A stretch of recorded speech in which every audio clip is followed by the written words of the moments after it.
지난 주간은 7월 상순 기준으로 우리나라 기상 관측 이래 가장 뜨거운 주간이었다고 합니다. 우리나라뿐만 아니라 지금 전 세계가 폭염으로 고생하고 있습니다. 잘 사는 나라들이 모여 있는 유럽에서도 이 폭염 때문에 하루에 200~300명씩 지난 10일 동안 2~3천 명이 목숨을 잃었다고 합니다. 또 미국 텍사스 주에서는 폭우가 쏟아지고 강이 범람해서 300여 명이 목숨을 잃거나 실종되었습니다. 물론 되돌아보면 이런 일들이 가끔 있었습니다. 폭염이나 폭우 같은 자연재해는 인류의 역사와 함께 늘 있었습니다. 그런데 오늘 우리 시대에 일어나는 자연재해의 문제는 이런 재해가 해마다 또 여름마다 일상적으로 일어난다는 것입니다. 우리는 기후재앙이 일상이 된 그런 시대를 살고 있습니다. 그리고 우리는 이런 기후재앙이 일어나는 원인을 잘 알고 있습니다. 과거에 일어난 자연재해는 말 그대로 자연이 일으키는 재해이기 때문에 사람이 어떻게 할 수가 없었습니다. 그런데 요즘 우리가 겪는 기후재앙은 자연이 일으키는 재앙이라기보다는 우리 사람이 초래한 재앙입니다. 많은 학자들은 우리가 겪고 있는 폭염이나 폭우 같은 이런 기후재앙은 우리 사람 때문에 배출되는 온실가스가 지구의 기온을 올라가게 했기 때문이라고 분석합니다. 그리고 이런 분석에 대다수 국가가 동의해서 온실가스 배출을 줄이기 위한 노력을 벌써 수십 년 전부터 시작했습니다. 다시 말하면 우리 인류는 지금 겪고 있는 이 기후재앙을 극복할 수 있는 길을 알고 있다 하는 뜻입니다. 그리고 실제로 온실가스 배출을 줄이면 또 여름마다 겨울마다 겪는 이런 기후재앙을 겪지 않아도 됩니다. 예를 들어서 2015년 파리에서 195개국이 모여서 파리 기후변화 협약을 맺었는데요. 그 협약대로 세계 모든 나라가 잘 실천하면 지금 겪고 있는 이런 기후재앙을 20~30년 뒤에는 겪지 않아도 될 것입니다. 그런데 우리가 잘 아는 것처럼 이 기후변화 협약을 나라들이 잘 안 지킵니다. 특히 미국처럼 온실가스 배출을 참 많이 하는 나라가 그 협약을 지키지 않겠다고 선언했고 아예 그 협약에서 탈퇴해 버렸습니다. 뿐만 아니라 유럽을 제외한 대부분 나라들은 이 기후협약을 지키는 신용만 낼 뿐 제대로 지키질 않습니다. 우리나라는 특히 지키질 않습니다. 우리나라의 온실가스 배출량은 줄어들기는커녕 해마다 증가하고 있습니다. 그래서 기후악당 국가라는 오명을 쓰고 있습니다. 이렇게 나라들마다 자기 사정을 앞세워서 기후변화 협약을 지키지 않다 보니 온실가스 배출은 줄어들기는커녕 해마다 늘어나고 있고 지구의 기온은 해마다 상승하고 있습니다. 이러다가 머지않아 우리 인류가 감당할 수 없는 그런 기후재앙이 닥칠 수도 있습니다. 기후재앙을 막을 기회가 아직 우리 인류에게 있습니다. 기후재앙을 막을 방법도 우리가 다 알고 있습니다. 그런데 안타깝게도 우리 인류가 지금 이 기후재앙을 막는 방식이 아니라 오히려 기후재앙을 부추기는 방식으로 살고 있습니다. 참 안타깝고 어리석은 일이 아닐 수 없습니다. 그렇다면 왜 우리 인류는 이렇게 어리석은 방식으로 살고 있습니까? 그것은 사람의 게으름, 욕심, 죄악 때문이라고 생각합니다. 당장 눈앞에 있는 편안함, 이익, 권력을 포기하지 못하기 때문입니다. 온실가스 배출을 줄이려면 개인적으로나 국가적으로 소비를 줄이고 절제해야 합니다. 다시 말하면 경제가 좀 나빠지는 것 또는 조금 가난하게 사는 것을 감수해야 합니다. 그런데 그걸 하지 못합니다. 내일 지구의 종말이 오더라도 오늘은 흥청망청 먹고 마시며 살겠다. 이런 태도로 살아가는 사람들, 나라들이 너무나 많습니다. 기후재앙을 피하고 우리 미래 세대와 지구를 살릴 수 있는 길이 우리 눈앞에 있는데 그 길을 가지 않고 있는 우리 현실이 너무나 안타깝습니다. 오늘 우리가 봉독한 신명기 말씀에도 우리가 살 수 있는 길, 하나님의 말씀이 멀리 있지 않고 우리에게 매우 가까이 있다. 그래서 그 말씀을 얼마든지 실천할 수 있다라고 말합니다. 오늘 본문을 통해서 우리를 구원하는 하나님의 말씀이 우리에게 매우 가까이 있고 우리가 그걸 실천함으로 구원받을 수 있다 하는 사실을 깊이 묵상해 보았습니다. 이 신명기 말씀은 애굽에서 해방되어 가나안 땅으로 가던 이스라엘 민족이 가나안 땅이 보이는 모압 평지에 머물고 있을 때 하나님께서 주신 말씀입니다. 이스라엘 민족이 애굽에서 해방된 후에 바로 가나안 땅으로 가지 않고 시내산 또는 호렙산으로 가서 거기서 하나님께서 주시는 율법을 받고 그 율법을 지키며 살겠다고 약속했습니다. 그 율법이 바로 첫 번째 율법이고 그 내용이 출애굽기와 레위기에 기록되어 있습니다. 율법을 받은 이스라엘 민족은 이제 그 율법을 실천할 수 있는 현장인 가나안 땅으로 출발했습니다. 그런데 하나님께서 그 율법을 받고서도 도무지 그 율법을 실천하지 않고 하나님 말씀에 불순종하는 이스라엘 민족을 보시고서 그들을 훈련시키기 위해서 가나안 땅으로 가지 못하게 하시고 광야에서 무려 40년 동안 살게 하셨습니다. 이스라엘 민족은 광야에서 40년 동안 살면서 구름 기둥과 불 기둥의 인도를 받고 하나님께서 내려주시는 만나를 먹으면서 하나님 말씀에 순종하는 훈련을 했습니다. 그렇게 긴 훈련을 마치고 이스라엘 민족이 드디어 요단강 동편 땅을 정복하고 가나안 땅이 보이는 모압 평지에 도착했습니다. 그때 하나님께서 다시 한번 이스라엘 민족에게 율법을 주십니다. 그 율법을 두 번째 율법이라고 부르고 그 내용이 바로 신명기 말씀입니다. 이렇게 출애굽기와 레위기에는 첫 번째 주신 율법이 있고 신명기에는 두 번째 율법이 있습니다. 이렇게 하나님께서 모압 평지에서 두 번째 율법을 주신 후에 이스라엘 민족과 다시 한번 언약을 맺습니다. 이 언약은 하나님께서 이스라엘 민족에게 복을 주시기로 약속하시고 그리고 이스라엘 민족은 하나님이 주신 율법대로 살겠다고 약속하는 언약입니다. 신명기 29장과 30장이 바로 그 언약에 관련된 말씀이고 오늘 우리가 봉독한 말씀이 그 일부분입니다. 오늘 본문 9절과 10절 말씀을 보면 모세가 하나님과 이스라엘 민족이 맺는 이 언약을 요약해서 설명합니다. 앞서 말씀드린 대로 이스라엘 민족이 할 일은 하나님이 주신 율법을 잘 지키는 것이고 그리고 하나님께서 하실 일은 율법을 잘 지키는 이스라엘 민족에게 복을 주시는 것입니다. 하나님과 이스라엘 민족이 맺는 언약은 참 단순합니다. 이스라엘 민족이 할 일은 어려운 수학 문제를 푸는 것이나 복잡한 철학이나 이론을 이해하는 것이 아닙니다. 다만 하나님께서 이미 주신 그 율법대로 살아가는 것입니다. 그리고 그렇게 살기만 하면 하나님께서는 복을 주시겠다고 약속하셨습니다. 이어지는 11절부터 14절을 보면 모세는 하나님의 말씀대로 사는 게 어렵지도 복잡하지도 않다라고 말합니다. 11절 말씀을 보면 모세가 이렇게 말합니다.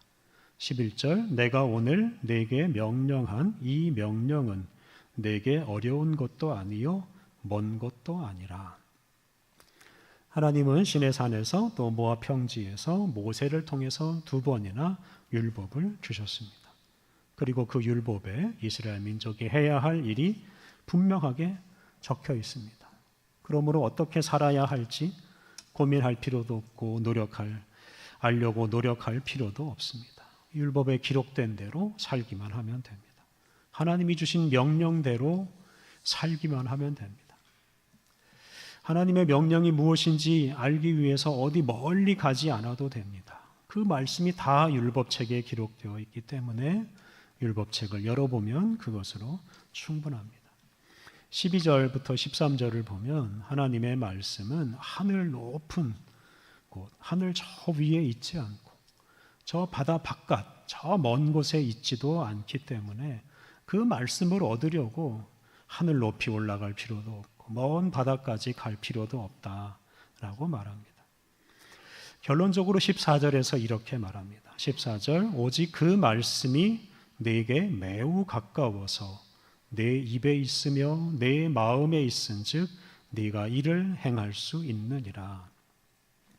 하나님의 말씀이 내게 매우 가깝다라고 말씀하십니다. 얼마나 가까운지 하나님의 말씀이 내 입에 있고 내 마음에 있다고 하였습니다. 당시 이스라엘 민족은 모세를 통해 하나님이 주신 율법을 귀로 듣고 입으로 읽고 또 마음으로 암송하며 살았습니다. 그 때문에 그것 덕분에 하나님의 말씀이 그들의 입에 있고 그들의 마음속에 담겨졌습니다. 다시 말하면 하나님의 율법이 저 바깥 먼 곳에 있는 게 아니고 그 말씀을 읽고 듣고 묵상하는 사람 안에 내부에 있습니다. 그러므로 율법을 찾으려고 하나님 말씀을 찾으려고 어디 멀리 갈 필요가 없습니다. 하나님의 뜻이 어디에 있는지 몰라서 하나님의 말씀을 이해하지 못해서 그 말씀대로 살기 어렵다 이렇게 변명할 수도 없습니다. 14절 마지막 부분에 있는 말씀, 내가 이를 행할 수 있느니라 라는 말씀을 주목해 보십시오. 여기서 모세는 하나님의 말씀이 매우 가까이 있어서 그것을 얼마든지 실천할 수 있다라는 점을 강조합니다. 여기서 주목할 것은 하나님의 말씀은 우리의 삶의 지침이라는 것입니다. 다시 말해서 우리가 실천하기 위해서 성경을 읽어야 합니다. 우리는 가끔 성경이 어렵다고 말합니다. 성경을 읽어도 잘 모르겠다. 신앙생활을 오래 해도 하나님의 뜻이 무엇인지 잘 모르겠다고 말합니다. 그리고 그걸 핑계로 하나님 말씀대로 살기가 어렵다, 살지 못하겠다라고도 말합니다. 하나님의 뜻을 좀 더 명확하게 알면 하나님의 뜻대로 살겠는데 하나님 말씀의 의미를 잘 몰라서 하나님의 말씀을 실천할 수 없다라고 말하기도 합니다. 그런데 우리가 정말 하나님의 뜻을 몰라서 하나님의 뜻대로 살지 못하는가 우리가 깊이 생각해 보아야 합니다. 이렇게 성경이 어렵다고 말하는 그 근원에는 성경을 삶의 지침서가 아니라 그러니까 실천하기 위해서 성경을 읽는 것이 아니라 성경을 어떤 이론이나 어떤 비밀을 담은 책으로 여기는 태도가 있기 때문입니다. 그래서 어떤 이론을 정립하거나 어떤 비밀을 캐내는 방식으로 성경을 읽다 보면 성경이 어려워진다는 말입니다. 물론 그리스도인이라면 성경을 좀 더 깊이 공부하고 말씀의 깊은 의미를 깨달으려고 노력해야 합니다. 그것은 일종의 거룩한 욕심이고 좋은 욕심이라고 할 수 있습니다. 그리고 그런 욕심 때문에 성경을 많이 읽고 암송도 합니다. 성경과 관련된 신학서적을 읽기도 합니다. 그런데 그런 공부가 자칫하면 단순한 지적인 만족, 또 호기심을 채우는데 그칠 수도 있습니다. 그런 면에서 우리가 성경을 읽고 공부하는 목적을 바르게 해야 합니다. 무엇보다 하나님 말씀대로 살기 위해서, 말씀을 실천하기 위해서 성경을 읽고 공부해야 합니다. 그렇지 않으면 오히려 성경 공부가 해가 될 수도 있습니다. 이단이 그리스도인들을 미혹하는 가장 흔한 방법, 가장 좋은 방법이 무엇이냐면 성경 공부입니다. 성경을 좀 더 알고 싶어하는 그리스도인들에게 이단들이 접근해서 성경을 잘 이해할 수 있도록 도와주겠다고 말합니다. 그리고 그 사람을 미혹해서 잘못된 길로 가도록 만듭니다. 성경을 잘 공부하게 해서 교주를 하나님처럼 떠받들게 만들고 일상생활이나 직장생활, 가정생활까지 다 망쳐놓습니다. 성경 공부를 이용해서 사람을 망친다는 말입니다. 성경 공부의 목적을 제대로 세우지 않으면 자기 자신이 오히려 망가질 수 있습니다. 그런 의미에서 성경을 우리가 좀 더 깊이 읽고 좀 더 많이 읽고자 하는 목적에 대해서 우리가 잘 반성하고 깊이 생각해 보아야 합니다. 요즘 새벽 기도회 시간에 요한계시록을 묵상하고 있습니다. 요한계시록은 참 어려운 성경입니다. 그런데 우리나라 대부분 이단이 바로 이 요한계시록을 이용해서 사람들을 미혹합니다. 그래서 이 요한계시록을 좀 더 깊이 이해하고 싶다, 이거 완전히 이해하고 싶다, 이런 마음을 먹은 사람일수록 이단에 빠질 위험이 큽니다. 그런데 우리가 요한계시록을 완전히 이해해야 온전한 신앙생활을 할 수 있는 것은 아닙니다. 요한계시록을 완전히 이해하고 예수님이 다시 오시는 재림 날짜까지 알아내야만 하나님 나라에 들어갈 수 있는 것이 아니다라는 말입니다. 물론 요한계시록이 그런 것을 알려주는 책도 아닙니다만 우리가 요한계시록을 다 알지 못해도 이해하지 못해도 우리는 얼마든지 신앙생활을 잘 할 수 있습니다. 사실 요한계시록은 매우 단순한 책입니다. 요한계시록은 그리스도인들이 로마 황제에게 박해를 받을 때 그 로마 황제를 짐승으로 묘사하고 로마 제국과 로마 황제는 반드시 망할 것이라고 예고하고 그러므로 로마 황제에게 절대 굴복하지 말라고 권면하는 책입니다. 그 말씀 따라서 오늘날 우리는 우리의 신앙생활을 방해하는 국가 권력이나 악한 세력에게 굴복하지 않고 오직 하나님을 섬기는 사람이 요한계시록을 제대로 읽은 사람입니다. 우리는 성경을 읽을 때 그 성경 읽기를 통해서 어떻게 실천하고 어떻게 살 것인지를 늘 생각해야 합니다.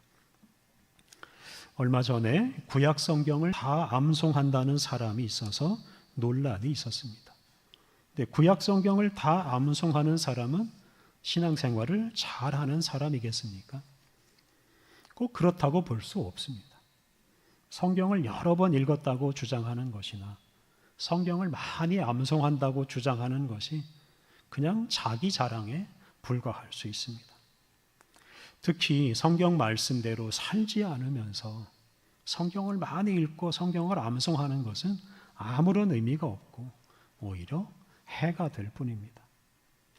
성경은 우리 삶의 지침서라는 것을 우리가 잊지 않아야 합니다. 우리는 삶의 지침을 얻으려고 하나님 말씀에 순종하기 위해서 하나님 말씀대로 살기 위해서 성경을 읽어야 합니다. 우리가 그런 마음으로 성경을 읽을 때 우리는 삶의 지침을 얻을 수 있고 또 그렇게 살아감으로써 복을 받을 수 있습니다. 오늘 봉독한 신약의 말씀은 예수님께서 한 율법교사와 대화하는 이야기입니다. 오늘 본문 첫 구절 25절을 보면 어떤 율법교사가 예수님께 이렇게 질문합니다. 선생님, 내가 무엇을 하여야 영생을 얻으리이까? 이제 마지막 절 37절에 예수님의 대답이 나옵니다. 가서 너도 이와 같이 하라. 예수님께서는 영생을 얻는 길은 사마리아 사람처럼 위험에 처한 이웃을 사랑하는 것이다 라고 말씀하셨습니다. 가서 너도 이와 같이 하라 하는 말씀은 너도 사마리아 사람처럼 사랑하며 살라. 그러면 영생을 얻는다 하는 뜻입니다. 예수님 시대의 율법 교사들은 율법을 좀 더 잘 지키게 한다는 미명하에 많은 전통을 만들어냈습니다. 그래서 구약 성경에 나오는 율법 규정 외에 그 율법 규정을 더 잘 지킬 수 있도록 많은 세부 규정들을 만들어 놓았습니다. 이 때문에 당시 유대인들은 지켜야 할 율법이 너무 많았습니다. 해마다 그 지켜야 할 규정들이 더 많아졌습니다. 그래서 그들은 율법의 무거운 짐을 가지고 무거운 짐을 지고 살아야 했습니다. 그런데 그런 시대에 예수님께서는 율법을 단순하게 해석하셔서 사랑하면 영생을 얻을 수 있다라고 말씀하십니다. 예수님은 이렇게 말씀하실 뿐만 아니라 친히 사람들을 사랑해 주셨습니다. 병든 사람들, 가난한 사람들, 죄인들을 찾아다니시면서 사랑해 주셨습니다. 죄인을 위해서 당신의 생명을 내어주시기까지 하셨습니다. 그러한 삶으로 바로 우리에게 영원한 생명을, 소망을 주셨고 우리에게 분명한 삶의 지침을 주셨습니다. 예수님의 생애는 사랑으로 요약할 수 있고 예수님의 명령은 사랑으로 요약할 수 있습니다. 그러므로 사랑하면 그것으로 충분합니다. 성경을 다 읽지 못해도, 성경을 다 이해하지 못해도 사랑하면 그것으로 충분합니다. 우리는 무엇보다 사랑하기 위해서 성경을 읽어야 합니다. 성경을 읽은 후에는 반드시 사랑해야 합니다. 사랑이 없는 성경 공부, 성경 읽기는 무익하고 해롭습니다. 사랑하는 사람이 신앙생활을 잘하는 사람입니다. 신앙생활을 한다고 하면서 사랑하지 않는 사람은 기독교 신앙을 모독하고 교회를 모독하는 사람입니다. 사랑하는 성도 여러분, 신앙생활 또는 성경을 너무 어려운 것으로 생각하지 마십시오. 하나님께서 친히 우리에게 말씀해 주셨고 그 말씀이 우리가 가지고 있는 성경 속에 다 담겨 있습니다. 우리는 성경을 통해서 하나님의 뜻을 충분히 알 수 있고 또 그 말씀을 따라서 살아갈 수 있습니다. 특히 하나님은 예수님을 우리에게 보내셔서 우리와 함께 죽고 우리와 함께 살게 하셨습니다.